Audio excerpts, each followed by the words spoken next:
I usually use a rule of 3. If we're interacting and you do something that I find disruptive, I'll note it. And then if you do it again, I think, oh yeah, that probably wasn't merely situational. But if you do it a third time, then I'll say, hey, I just noticed this. And you'll say, no, that didn't happen. And I'll say, yeah, not only did it happen, but it happened here and it happened here, and I'm not making this up. And then they'll come up with a bunch of objections about why that isn't necessary, and you push those aside, and they'll come up with a few more objections, and they'll push those aside, and then usually they'll get mad or burst into tears, and if you push that aside, then you get to have a conversation. People don't do that. They won't do that. And so they don't solve the problems, and so then the problems accrue, right? And if they accrue over 15 years of a relationship, then they end up fat, ugly, and in divorce court. You got to be a monster, because first of all, you need 6 arguments about why their objections aren't going to stop you, and then you have to not be intimidated by the anger, and you have to not be swamped by compassion about the tears. There's something going on at your workplace, and you need to object to it because it's driving you crazy, and you talk it over with your wife so that you've got your head screwed on straight. You say, oh, I've got to say something, and you go there and you say something, and you know, you're stumbling and awkward and all of that, but you watch the response. You've learned, well, I'm not as coherent as I could be. I'm not as good at putting my arguments together. My boss is more of a son than he thought he was. This is a worse problem than I knew about. It's like differentiate it. Don't lose an opportunity to grapple with something that objects to you, especially when the objection is rather small. You cannot help someone who hasn't decided that they want things to be better. Unless they make the decision that they want to make things better, forget it. You're wasting your time, and all it'll do is hurt you.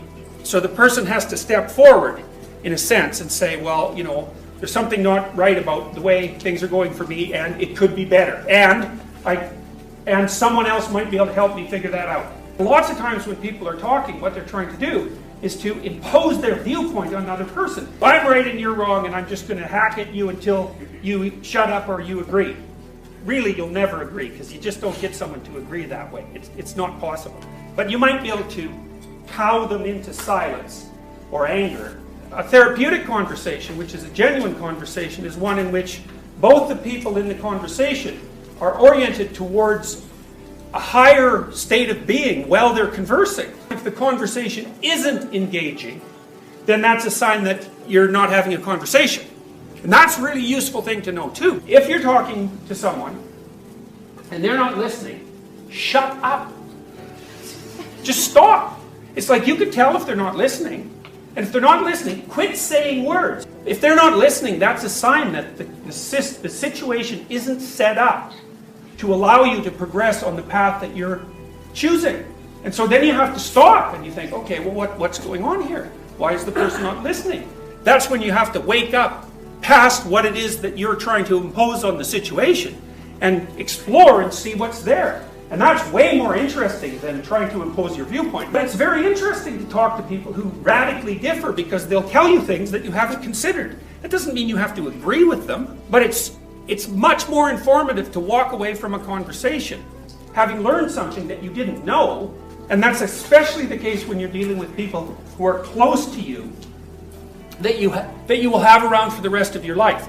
You cannot win an argument with them. Because all that'll happen is if you win, they'll get you back. They'll get resentful, and then they won't be helpful. You just can't win an argument with someone that you will have repeated contact with.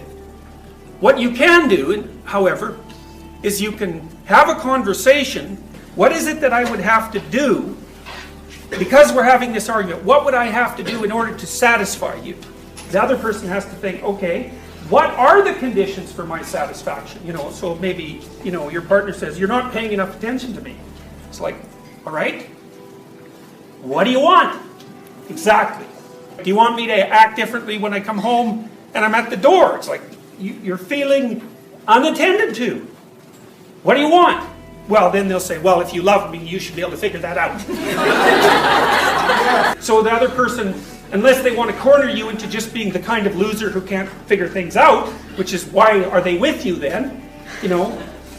They need to think about that. It's like, what is it that I want from this person? What would constitute more attention? You have to allow your partner to be a moron, because of course they are. And so once you tell them what you want, you have to let them do it badly like 10 times, because they're never going to do it right the first time. One of the things I often recommend is that they go on a date. You know, they take each other away from their home where the kids are. And of course, first of all, they tell me they don't want to do that. It's stupid. It's like, it isn't, by the way. It's not stupid. It's like, oh, you don't want to go out and have an enjoyable time with your partner. You think your relationship's going to survive when all you do is snipe at each other and do horrible things. And then they go and it's like, it's just miserable, right? Like one person says something to the other that immediately sets them off when they're out on the date, because they're kind of mad about going anyways. And then they come back and go, well, that just didn't work and we're never going to do it again. People don't think about it, you know. It's like, so maybe when you take your partner out and you haven't been getting along, it takes you like 10 times before you have it relatively.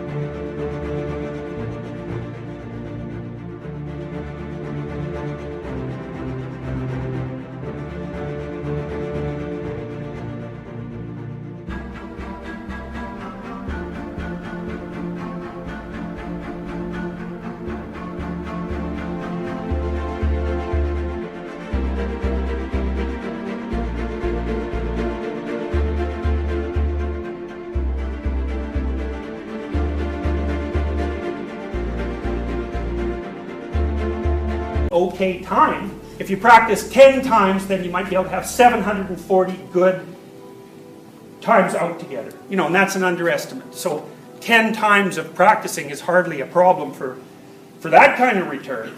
Following this path is all part of this Rogerian process of listening. And listening is trying to figure out what the hell the other person is telling you. And understanding at the same time that they don't know. You can corner them by saying, well, you want to be attended to more, what do you want?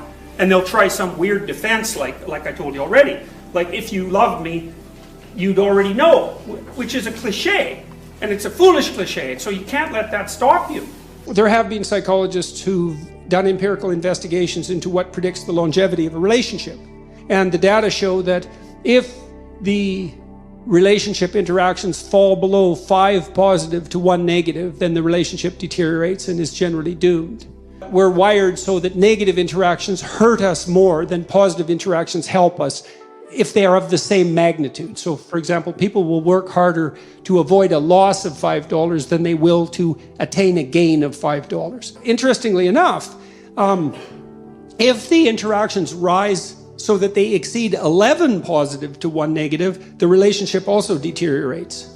You want a fair bit of positive emotion and reflection from your partner, but you don't want them to be a naive, dependent pushover who's afraid to stand up for themselves. Watch the people around you, and whenever they do anything that you would like to see repeated on a regular basis, tell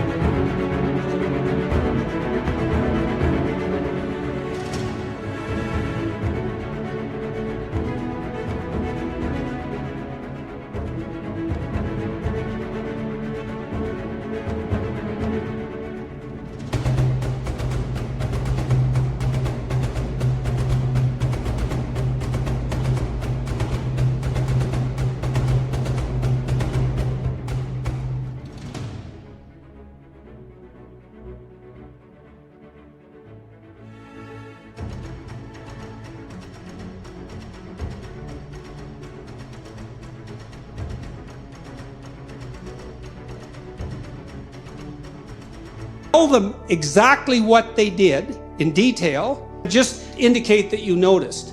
If the envious part of you isn't jealous of the revelation of the goodness of the person, wait till your wife dresses herself up in a particularly attractive manner and then either fail to notice by occupying yourself with something trivial while she's attempting to gain your attention, or by criticizing her directly, you can be sure that she'll never reveal her attractiveness to anyone else for the rest of her life, including you, and you'll get exactly what you deserved. So that's the opposite of watching people carefully. What do you want in your house? How about peace, tranquility, happiness, and humor? Then you can watch and see, well, when is this manifesting itself in the people around me?